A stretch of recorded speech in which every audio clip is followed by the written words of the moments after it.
പ്രിയപ്പെട്ട കൂട്ടുകാരെ, ഒരിക്കൽ കൂടി നിങ്ങളെ സ്വാഗതം ചെയ്യുന്നു ഹിയർ വിത്ത് രാജ് എന്ന യൂട്യൂബ് ചാനലിലേക്ക്.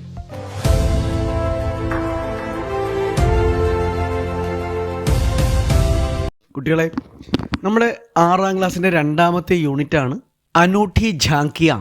അനൂഠി ഝാങ്കിയ എന്ന് വെച്ചാൽ അപൂർവമായ ദൃശ്യങ്ങളെന്നോ സവിശേഷമായിട്ടുള്ള ദൃശ്യങ്ങളെന്നോ നമുക്ക് പറയാം. ഇസ് ഇക്കായി കാ പഹല പാഠ് ഹൈ बादल. प्रकृति सौंदर्य का अनोखा वर्णन इस बादल कविता में हम देख सकते हैं. हमें ये जानना चाहिए प्रकृति की हर एक चीज़ों का अपना सौंदर्य है. प्रकृति का संरक्षण करना हमारा दायित्व है. അതിമനോഹരമായ പ്രകൃതിയുടെ ദൃശ്യങ്ങളാണ് നമ്മളിതിൽ കാണുന്നത്. ചിത്രം ഒന്ന് നോക്കിയാലോ. ചിത്രമേ ക്യാ ക്യാ ഹെ. എന്താണ് നമ്മൾ ഈ ചിത്രത്തിൽ കാണുന്നത്?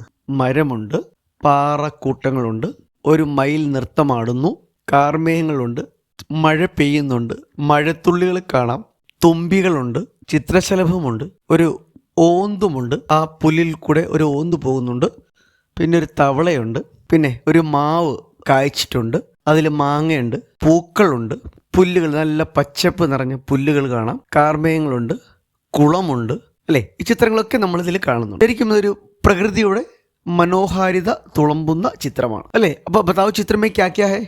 चित्र में एक आम का पेड़ है, एक मोर है, चट्टान है और पौधे हैं, आम है, फूल है, तालाब है, बादल है, पानी की बूंदें हैं, व्याध पतंग है, तितली है, पत्ते हैं, घास है, मेंढक है, लताएं हैं, गिरगिट है. सही मायने में ये अनूठी झांकियाँ ही है, अपूर्व दृश्य ही है ना? अच्छा, अब देखते हैं कविता बादल डॉक्टर श्री प्रसाद की लिखी हुई है. काले काले पानी वाले आसमान में बादल आए, बोलो कैसे आकर छाए, हवा पकड़कर लाती सरसर, छाए जैसे काले कंबल, कितने सुंदर लगते बादल, पेड़ों जैसे भेड़ों जैसे, लगते जैसे चलते घोड़े, बन जाते हाथी के जोड़े. काले काले पानी वाले आसमान में बादल आए. बादल का रंग क्या है? काला. കാലേ കാലേ നല്ല കറുത്തിരുണ്ട മേഘങ്ങൾ ആകാശത്ത് വന്നു. കവി അവരെ എന്താ വിളിക്കുക? പാനി വാലെ, വെള്ളവുമായി വരുന്നവർ. ബോലോ കൈസേ ആക്കർ ഛായ. പറയൂ, കൈസേ ആക്കർ, അവരെങ്ങനെയാണ് വന്ന് ഛായ. ഛാന എന്ന് വെച്ചാൽ എന്താണ്? വ്യാപിക്കുക. അപ്പം ആകാശം മുഴുവനും കറുത്ത മേഘങ്ങൾ വ്യാപിച്ചു കിടക്കുന്നു. ഹവ പക്കടക്കർ ലാത്തി സർസർ, കാറ്റാണ് ഇവരെ കൊണ്ടുവരുന്നത്. ആ കാറ്റിന്റെ ശബ്ദത്തെയാണ് കവി സർസർ എന്ന് പറയുന്നത്. ഹവ പക്കടക്കർ ലാത്തി സർസർ, ഛായ ജേസെ കാലേ കമ്പൽ. കമ്പൽ, കമ്പിളി വസ്ത്രം. കാലേ കമ്പൽ, കറുത്ത കമ്പിളി വസ്ത്രം. ഛായ, വ്യാപിച്ചു കിടക്കുന്നു. അപ്പോൾ ഈ ആകാശത്ത് മേഘങ്ങൾ വ്യാപിച്ച് കിടക്കുന്നത് കണ്ട് കവി പറയുന്നു, കറുത്ത കമ്പൽ, അതായത് കറുത്ത കമ്പിളി വസ്ത്രം വ്യാപിച്ച് കിടക്കുന്നത് പോലെ. കിത്തനെ സുന്ദർ ലഗ്തേ ബാദൽ, ആ കാഴ്ച എന്ത് മനോഹരമാണ്. പേടോ ജേസെ ഭേടോ ജേസെ, ലഗ്തേ ജേസെ ചലത്തെ ഘോടെ. പേടോ ജേസെ ഭേടോ ജേസെ, ആകാശത്ത് രൂപപ്പെടുന്ന കാർമേഘങ്ങളുടെ രൂപം കണ്ടാൽ എന്തുപോലെ തോന്നുന്നു? പേടോ ജേസെ, മരങ്ങളെപ്പോലെയും, ഭേടോ ജേസെ, ഭേടെന്താണ്? ചെമ്മരി ആടുകളെ പോലെയും തോന്നിക്കുന്നു. ലഗ്തേ ജേസെ ചലത്തെ ഘോടെ, ദൂരെ നോക്കുമ്പോൾ നടന്നു നീങ്ങുന്ന കുതിരകളാണോ എന്ന് തോന്നുന്നു. ഘോടെ, അതെ. ബൻ ജാത്തെ ഹാത്തി കെ ജോഡെ.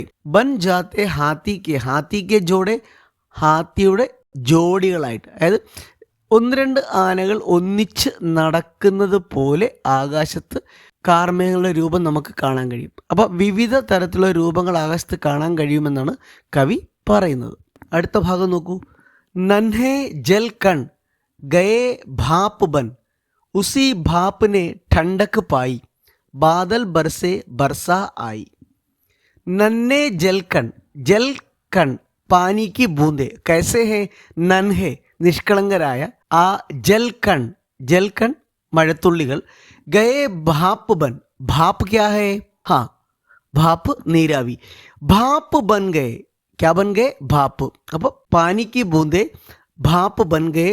उसी भाप ने, ആ നീരാവി തന്നെ, ठंडक पाई, തണുത്തുറഞ്ഞ്, बादल बरसे, മേഘങ്ങൾ ഉരുണ്ടുകൂടി, ബർസ ആയി, മഴയും എത്തി. ഇനി കവി ബാദൽ വന്നത് എങ്ങനെയാ പറയുന്നത്? കർത്തേ ഗഡ് ഗഡ് ആത്തേ ബഡ് ബഡ്. കർത്തേ ഗഡ് ഗഡ്, കാർമേഘങ്ങൾ വരുമ്പോഴുള്ള ശബ്ദമാണ് ഗഡ്ഗഡും. ആത്തേ ബഡ് ബഡ്, അതിൻ്റെ ആ ഇടിയുടെ ശബ്ദമാണ് കവി ഇവിടെ ഗഡ്ഗഡായിട്ടും ബഡ്ബഡായിട്ടും പറയുന്നത്. അതുപോലെ ബിജ്ലി ബാദൽ കോ ചംകായെ, ആ സമയത്ത് ഇടി വരുമ്പോൾ ആകാശത്ത് നമ്മൾ മിന്നൽ കാണാറുണ്ട്. ബിജ്ലി, അതെ. ബാദൽ കോ ചംകായെ, ബാദൽ കോ ചംകാന, ഈ മിന്നൽ ആകാശത്തെ മുഴുവനും തിളക്കമുള്ളതാക്കി മാറ്റുന്നു. അന്ധിയാരേ മേ രാഗ് ദിഖായെ, അന്ധിയാര അന്ധേര, അന്ധേര का अर्थ होता है അതെ ഇരുട്ട്. അന്ധിയാരേ മേ രാഗ് ദിഖായെ, ഇരുട്ടത്ത് വഴികാട്ടികളായി ആരാണ്? ഈ മിന്നൽ പിണറുകളാണ്, അല്ലെ ഈ മിന്നലിൻ്റെ വെളിച്ചമാണ്. അന്ധകാർ മേ രാഗ് ദിഖാത്തെ ഹെ, രാഗ് ദിഖാന രാസ്ത ദിഖാന, രാസ്ത ക്യാ ഹെ? ഹാ, വഴി. മോർ മകൻ മൻ ഛൂം ഛനൻ ഛൻ ഝൂം ഝൂം കർ നാച്ച് ദിഖായെ. മോർ മകൻ മൻ, മോർ ക്യാ ഹെ? അതിന് മയിൽ. ആകാശത്ത് കാർമേഘങ്ങൾ കാണുമ്പോൾ ഈ മേഘങ്ങൾ നൃത്തം ചെയ്യുന്നു. അതെങ്ങനെയാ? ഝൂം ഝനൻ ഝൻ, മതി മറന്നുള്ള നൃത്തമാണ്. ഝൂം ഝൂം കർ നാച്ച് ദിഖായെ, തുള്ളിച്ചാടി പീലി വിടർത്തി അവരെന്ത് ചെയ്യുന്നു? നൃത്തം കാണിക്കുന്നു. അത് കാഴ്ചയ്ക്ക് വളരെ മനോഹരമാണ്. ഖുഷ് ഹോക്കർ ഗാനാ ഗായെ, ഖുഷ് ഹോക്കർ ഗാനാ ഗായെ, പ്രകൃതിയിലുള്ള ഓരോ ജീവികളും ആ മഴ ആഘോഷിക്കാറുണ്ട്. ബർസേ ബാദൽ കൽക്കൽ ഛൽ ഛൽ, തൈർ ചലി കാഗജ് की नैया पूंछ उठाकर भागी गैया. बरसे बादल कल कल छल छल, जब बादल बरसता है तब पानी बहती है, उसकी आवाज़ कल कल छल छल होती है. മഴ പെയ്യുമ്പോൾ ഒഴുകുന്ന വെള്ളത്തിൻ്റെ ശബ്ദമാണത് കൽക്കൽ ഛൽ ഛൽ. ആ സമയത്ത് എന്താ ചെയ്യുക? തൈർ ചലി കാഗജ് की नैया, कागज की नैया, नैया होता है नाव, नाव क्या है? അതെ, നാവ് വള്ളം. കാഗജ് की नैया, കടലാസ് തോണികൾ വെള്ളത്തിൽ ഒഴുകും. ആരാ ഒഴുക്കുക? കുട്ടികൾ, അല്ലേ? അപ്പോൾ കുട്ടികൾ എന്ത് ചെയ്യുന്നു? മഴയത്ത് കടലാസിൻ്റെ തോണികൾ ഒഴുക്കുന്നു. പൂഞ്ച് ഉഠാക്കർ ഭാഗി ഗയ്യ, അതേ സമയത്ത് അതിമനോഹരമായ കാഴ്ചയാണ്. വാലുമുയർത്തിക്കൊണ്ട് പശുക്കൾ ഓടുന്നത്. ഇടിയുടെ നാദവും മഴയും കാണുമ്പോൾ ഓടി തിരിച്ച് വീട്ടിലേക്ക് പോകുന്ന പശുക്കൾ. അതിനെ കവി പറഞ്ഞിരിക്കുന്നത് എന്താണ്? പൂഞ്ച് ഉഠാക്കർ ഭാഗി ഗയ്യ. പൂഞ്ച് ഉഠാന, വാലുമുയർത്തിക്കൊണ്ട്, ഭാഗി ഗയ്യ, ഗയ്യ ഗായ്. മനസ്സിലായോ? ശരി കുട്ടികളെ, കവിതയുടെ ആശയം നിങ്ങൾക്ക് മനസ്സിലായി എന്ന് കരുതുന്നു. നമുക്കിനി ഇതിൻ്റെ പ്രവർത്തനങ്ങളിലേക്ക് നോക്കിയാലോ? നോക്കൂ, ആദ്യത്തെ പ്രവർത്തനം പടേ ജോഡേ ബനായേ എന്നാണ്. എന്താണിത്? ഇതിൽ നോക്കുക, ഇതിലെ വാക്കുകൾ. ഇപ്പം ആയേ, ഛായേ, ഈ പദങ്ങൾ തമ്മിലുള്ള പരസ്പര ബന്ധം എന്താണ്? അതെ, രണ്ടിലും അവസാനത്തെ അക്ഷരം എ എന്ന സ്വരത്തിലാണ് അവസാനിക്കുന്നത്, അല്ലേ? ആയേ, ഛായേ. അതേപോലെ കമ്പൽ, ബാദൽ, ഈ രണ്ട് വാക്കുകൾ തമ്മിലുള്ള ബന്ധം എന്താണ്? ആ രണ്ട് വാക്കിൻ്റെ അവസാനം ല എന്ന് പറയുന്ന അക്ഷരത്തിലാണ് അവസാനിക്കുന്നത്. ഇതേപോലെ നമുക്ക് എന്ത് ചെയ്യാം? എല്ലാ വാക്കുകളെയും പരസ്പരം ജോഡിയാക്കാം. ജോഡെ നമുക്ക് എഴുതിക്കൂടെ? നോക്കൂ, ആയേ, ഛായേ, കമ്പൽ, ബാദൽ. അടുത്തേത് വാക്ക് എഴുതാം? ഘോഡെ, ജോഡെ, നയ്യ, ഗയ്യ, ഛൽ ഛൽ, കൽക്കൽ, ദിഖായേ, ചംകായേ, പായി, ആയി. മനസ്സിലായോ? അടുത്ത പ്രവർത്തനം ചിത്ര ദേഖേ കവിത സേ ഉചിത് പങ്ക്തിയാ ലിഖേ. ഇവിടെ 4 ചിത്രങ്ങൾ കൊടുത്തിട്ടുണ്ട്. ഈ ചിത്രങ്ങളുടെ ആശയം വരുന്ന വരികൾ കവിതയിലുണ്ട്. ആ കവിതയുടെ വരികളാണ് നമ്മളിവിടെ എഴുതേണ്ടത്. നോക്കൂ, ഒന്നാമത്തെ ചിത്രം നോക്കുക. ചിത്രമേ ബാദൽ കാ രംഗ് ക്യാ ഹൈ? ഹാ, കാലാ രംഗ് ഹൈ നാ. ബാദൽ കഹാ ദിഖ് രഹാ ഹൈ? ബാദൽ ആകാശ് മേ. അപ്പം ഇതുമായി ബന്ധപ്പെട്ട കവിതയിലെ വരി ഏതാണ്? അതന്നെ നോക്കൂ, കാലേ കാലേ പാനി വാലേ ആസ്മാൻ മേ ബാദൽ ആയേ. ഈ 2 വരി എഴുതിക്കൂടെ? അടുത്ത നോക്കൂ, നോക്കൂ, ഇപ്പോൾ ബാദൽ കാ രംഗ് ക്യാ ഹൈ? ബാദൽ കാ രംഗ് സഫേദ്. ബാദൽ കിൻ കിൻ രൂപമേ ദിഖ്താ ഹൈ? ഏതൊക്കെ രൂപങ്ങളിലാണ് ബാദൽ കാണപ്പെടുന്നത്? അതെ, ഘോഡെ, ഹാത്തി ഓർ ഭേഡ്, അല്ലേ? അപ്പം ഈ ആശയം വരുന്ന വരികൾ ഏതാണ്? പേടോ ജേസെ ഭേടോ ജേസെ ലഗ്തേ ജേസെ ചലത്തെ ഘോഡെ ബൻ ജാത്തെ ഹാത്തി കെ ജോഡെ. ഇതാണ് കവിതയിലെ ആ വരികൾ. അടുത്ത നോക്കിയേ, ചിത്രമേ ക്യാ ഹൈ? ഹാ, ചിത്രമേ ഏക് മോർ ഹൈ. മോർ ക്യാ കർ രഹാ ഹൈ? മോർ നാച്ച് രഹാ ഹൈ, അല്ലേ? മോർ ബാദൽ ബരസത്തെ സമയ ക്യൂ നാച്താ ഹൈ? എന്തുകൊണ്ടാണ് മഴ വരുമ്പോൾ മയിൽ നൃത്തം ചെയ്യുന്നത്? മയിലിന് ഇഷ്ടമാണ് ആ മഴയും ആ കാർമേഘങ്ങൾ നിറഞ്ഞ സമയം അല്ലേ? ഈ ആശയം വരുന്ന വരി എവിടെയാണ് കവിതയിൽ? നോക്കുക. മോർ മകൻ മൻ ഝൂം ഛനൻ ഛൻ ഝൂം ഝൂം കർ നാച്ച് ദിഖായേ അല്ലേ? ആ വരിയാണ് നമ്മൾ അവിടെ എഴുതേണ്ടത്. അടുത്ത നോക്കൂ, അടുത്ത ചിത്രം എന്താണ്? ഗായ് കാ ചിത്ര ഹെ അല്ലേ? ഗായ് ക്യാ കർ രഹി ഹെ? ഗായ് പൂഞ്ച് ഉഠാക്കർ ദൗഡ് രഹി ഹെ, വാലും ഉയർത്തി ഓടുകയാണ് അല്ലേ?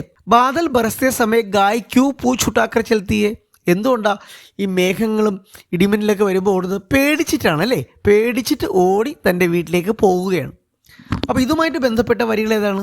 തയർ ചലി കാഗസ് കി നയ്യ പൂഞ്ച് ഉഠാക്കർ ഭാഗി ഗയ്യ. മനസ്സിലായോ? അടുത്ത പ്രവർത്തനം നോക്കുക. കവിത സെ പങ്ക്തിയാ ചുനെ ലിഖേ. ഇവിടെ കവിതയുടെ ആശയം കൊടുത്തിട്ടുണ്ട്. ഈ ആശയം വരുന്ന കവിതയിലെ വരികൾ എടുത്തെഴുതാനാണ്. ബിജ്ലി ബാദൽ കോ ചംകാത്തി ഹെ അന്ധിയാരെ മേ പ്രകാശ് ഫൈലാക്കർ രാഹ് ദിഖാത്തി. അപ്പം നമുക്കൊന്ന് നോക്കിയാലോ, കവിതയിൽ എവിടെയായി ഈ വരികൾ വരുന്നത്?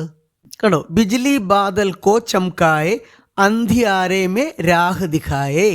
അടുത്ത നോക്കൂ. हवा बादल को पकड़कर लाती है, आकाश में बादल काले कंबल जैसे छा जाता है, वह बहुत सुंदर लगता है. ഈ ആശയം വരുന്ന വരികൾ ഏതാ? ഹവ പക്കഡ്കർ ലാത്തി സർസർ ഛായേ ജൈസെ കാലേ കമ്പൽ കിത്തനെ സുന്ദർ ലഗ്തേ ബാദൽ. മനസ്സിലായോ? അടുത്ത വരി നോക്കുക. നന്നെ ജൽ കണോ സെ ഭാപ് ബൻതി ഹെ, ഭാപ് സെ ബാദൽ ബൻതാ ഹെ, ठंडा होने पर बादल बरसता है. ഈ ആശയം വരുന്ന വരികളോ? നന്നെ ജൽ കൺ ഗയേ ഭാപ് ബൻ ഉസി ഭാപ് നെ ठंडक പായി ബാദൽ ബർസെ ബർസ ആയി. അടുത്ത പ്രവർത്തനം നോക്കുക. ബതായിയെ ബാരിഷ് കെ ആനെ പർ കോൻ കോൻ ഖുഷ് ഹോത്തെ ഹെ. മഴ വരുമ്പോൾ സന്തോഷിക്കുന്നത് ആരൊക്കെയാ? നമ്മൾ ഈ ചിത്രശലഭം, പക്ഷികള്, തേനീച്ചകള്, പിന്നെയോ തവള ഒക്കെ കൊടുത്തിട്ടുണ്ട്. എന്താ? ചിത്രമേ കോൻ കോൻ ഹെ. മേഢക്, മധുമക്ഖി, പക്ഷി, നദി, നാലെ, പഹാഡ്, പേട്, പൗധെ, കൗവ ഇവരൊക്കെ മഴ ഇഷ്ടപ്പെടുന്നവരാണ്. അപ്പോൾ ഇവിടെ ഒരു പദസൂര്യ കൊടുത്തിട്ടുണ്ട്. ഈ പദസൂര്യൻ്റെ നടുക്ക് ബാരിഷ് എന്നൊരു വാക്ക് കൊടുത്തിട്ടുണ്ട്. അപ്പോൾ നമുക്ക് എന്ത് ചെയ്യാം? ഇത് വെച്ച് നമുക്ക് ഈ കവിതകളുടെ വരികൾ കൂട്ടിച്ചേർക്കാം. നോക്കൂ. ബാരിഷ് കെ ആനെ പർ ഖുഷ് ഹോത്തെ ഹെ മേണ്ടക് അല്ലേ? ബാരിഷ് കെ ആനെ പർ കോൻ ഖുഷ് ഹോത്താ ഹെ? ബാരിഷ് കെ ആനെ പർ കൗവേ ഖുഷ് ഹോത്തെ ഹെ. അപ്പോൾ അതെങ്ങനെ എഴുതാം? ബാരിഷ് കെ ആനെ പർ ഖുഷ് ഹോത്തെ ഹെ കൗവേ. ഇങ്ങനെ നമുക്ക് ഈ വരികൾ ചേർത്ത് എഴുതിക്കൂടെ? ശരി, അത് നോക്കാം. ബാരിഷ് കെ ആനെ പർ ഖുഷ് ഹോത്തെ ഹെ മേണ്ടക്, ബാരിഷ് കെ ആനെ പർ ഖുഷ് ഹോത്തെ ഹെ കൗവേ, ബാരിഷ് കെ ആനെ പർ ഖുഷ് ഹോത്തെ ഹെ മധുമക്ഖി, ബാരിഷ് കെ ആനെ പർ ഖുഷ് ഹോത്തെ നദി നാല്. ഇങ്ങനെ നമുക്ക് എന്ത് ചെയ്യാം? ഈ ഒരു പ്രാസം ഒപ്പിച്ച് ബാക്കിയുള്ള വാക്കുകൾ ചേർത്ത് കവിത എഴുതാമല്ലോ. ശരി, അപ്പോൾ നമ്മൾ ക്ലാസ്സിൽ ഇതൊക്കെ നന്നായിട്ട് എഴുതി പരിശീലിക്കണം കേട്ടോ. കുട്ടികളെ, ബാദൽ എന്ന പാഠത്തിന്റെ ആശയവും പ്രവർത്തനങ്ങളും നിങ്ങൾക്ക് എല്ലാവർക്കും മനസ്സിലായി എന്ന് കരുതുന്നു. നിങ്ങൾക്കിത് ഇഷ്ടപ്പെട്ടു എന്നുണ്ടെങ്കിൽ നിങ്ങൾ എന്ത് ചെയ്യുക? ഈ ചാനൽ സബ്സ്ക്രൈബ് ചെയ്യുക, ലൈക്ക് ചെയ്യുക. താങ്ക്